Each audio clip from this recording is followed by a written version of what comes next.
Good morning students. आज मैं फिर वेलकम कर रहा हूँ आपको हमारी इनऑर्गेनिक केमिस्ट्री की क्लास में। बच्चों, मैं आपको कोऑर्डिनेशन कंपाउंड्स वाला चैप्टर करवा रहा हूँ।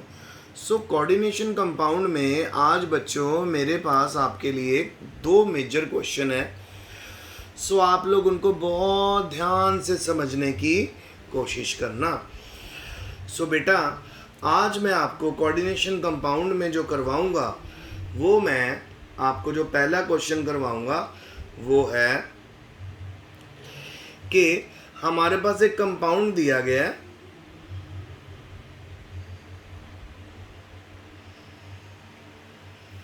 हमारे पास एक कंपाउंड दिया गया है और वो है बेटा हमारा PtCN4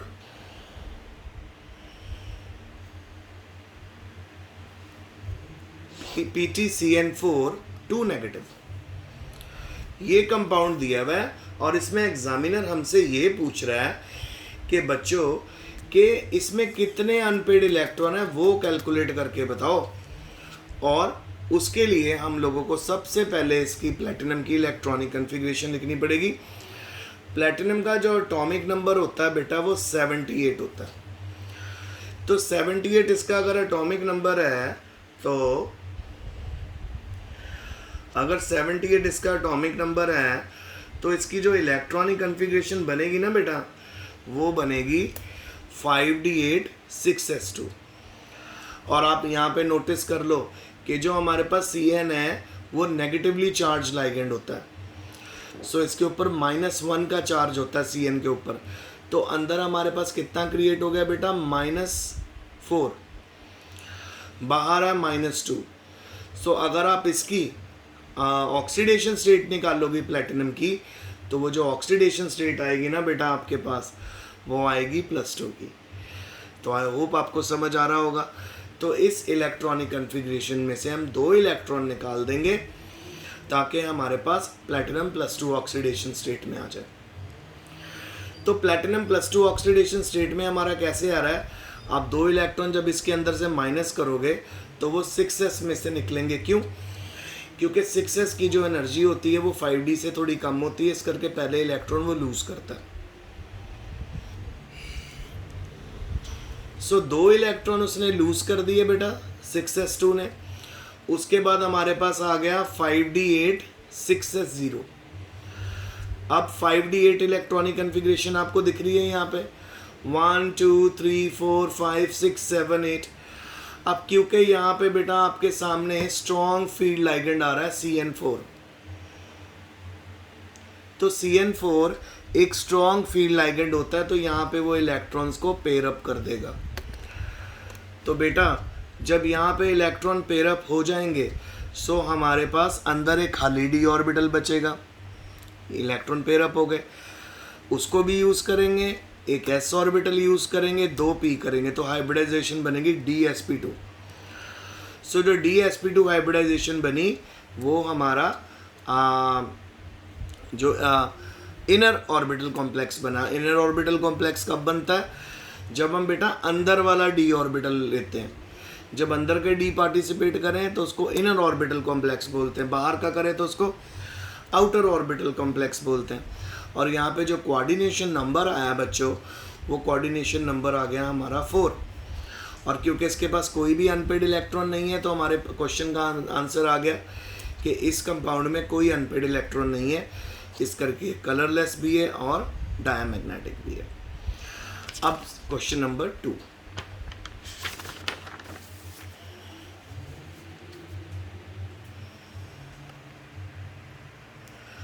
क्वेश्चन नंबर 2 में हमें एक कंपाउंड दिया, उसका नाम है हेक्सा एक्वा मैग्नीज 2 आयन।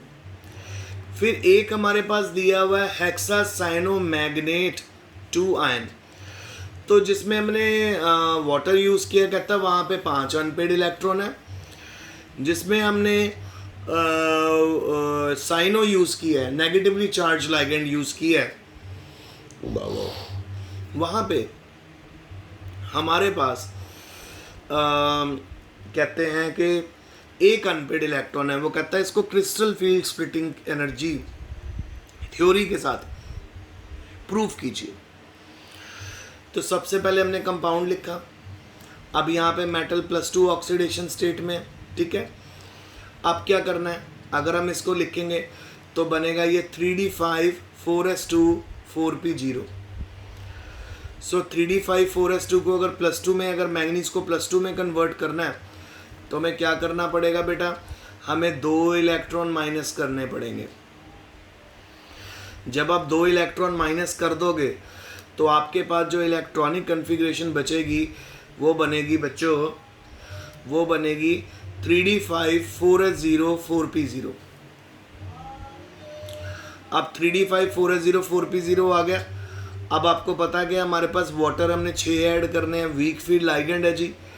अब क्योंकि वीक फील्ड लाइगेंड है तो 3d5 के इलेक्ट्रॉन पेयरअप नहीं होंगे, इलेक्ट्रॉन पेयरअप नहीं होंगे तो एक S का यूज़ करेंगे हम, 3 P के यूज़ करेंगे, 2 D के यूज़ करेंगे।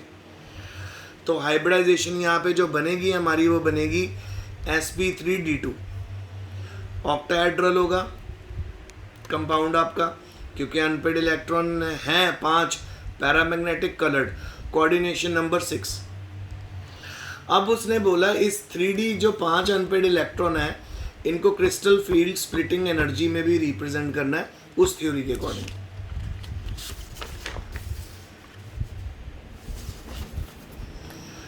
सो आइए देखें कैसे किया। 5 अनपेड इलेक्ट्रॉन लिए, डन। फिर इन 5 अनपेड इलेक्ट्रॉन को हम लोगों ने स्फेरिकल फील्ड में देखा, डन। फिर T2g और Eg में डिवाइड करा। 5 को अगर आप T2g और Eg में डिवाइड करोगे हमेशा 3 ऑर्बिटल नीचे 2 ऊपर। मैंने पिछली क्लासेस में भी आपको बताया था कि अगर 6 लाइगेंड हो तो T2g नीचे होता है, अगर 4 लाइगेंड है तो T2g ऊपर Eg नीचे होता है, क्योंकि ये हमारा वीक फील्ड लाइगेंड था वाटर। इस करके सारे इलेक्ट्रॉन सिंगली फिल करने 1 2 3 4 5। पहले 3 इधर भर दो, फिर पेयरिंग नहीं करनी। पेयरिंग कब होती है, जब स्ट्रॉन्ग फील्ड होगा, तो अगले जो 2 बचेंगे वो ऊपर चले जाएंगे। तो T2g हो जाएगा 3, Eg हो जाएगा 2। तो ये लो जी, हमने उन 5 अनपेड इलेक्ट्रॉन को क्रिस्टल फील्ड स्प्लिटिंग एनर्जी की इलेक्ट्रॉनिक कन्फिग्रेशन में भी अरेंज कर दिया जो हमसे पूछा गया था। अब हम बी पार्ट पे चले। सो बी पार्ट पे भी हमारे पास मैंगनीज +2 ऑक्सीडेशन स्टेट में ही है। इस कंपाउंड पे 4- का चार्ज दिया हुआ है। आपको पता CN होता है नेगेटिवली चार्ज लाइगेंड, तो -6 अंदर, -4 बाहर। सो ओवरऑल क्या हो गया हमारा, ओवरऑल जो हमारा चार्ज हो गया वो आ गया जिस पे +2 का। अब बेटा इलेक्ट्रॉनिक कन्फिग्रेशन फिट करेंगे, 3d5 4s2 4p0। 3d5, अब यहाँ हमारे पास जो मैंगनीज को +2 में कन्वर्ट करना है तो कितने इलेक्ट्रॉन माइनस करने पड़ेंगे, 2। तो जब आप 2 इलेक्ट्रॉन इसमें से माइनस कर दोगे तो हम पहुँच जाएंगे 3d5 पे। अब बेटा स्ट्रॉन्ग फील्ड लाइगेंड डालते हैं, CN आपको पता है -1 का चार्ज होता है, तो ये स्ट्रॉन्ग फील्ड लाइगेंड इलेक्ट्रॉन्स की पेयरिंग कर देंगे। तो ये पांचों के पांचों इलेक्ट्रॉन जब पेयरअप हुए, एक अनपेड इलेक्ट्रॉन बच गया यहाँ पे हमारा। सो यहाँ पे कलर्ड हुआ कंपाउंड, ऑक्टाहेड्रल हुआ, पैरामैग्नेटिक हुआ, और कोऑर्डिनेशन नंबर यहाँ पे कितना आया हमारा, 6। कोऑर्डिनेशन नंबर 6 आया और हाइब्रिडाइजेशन बनी D2sp3।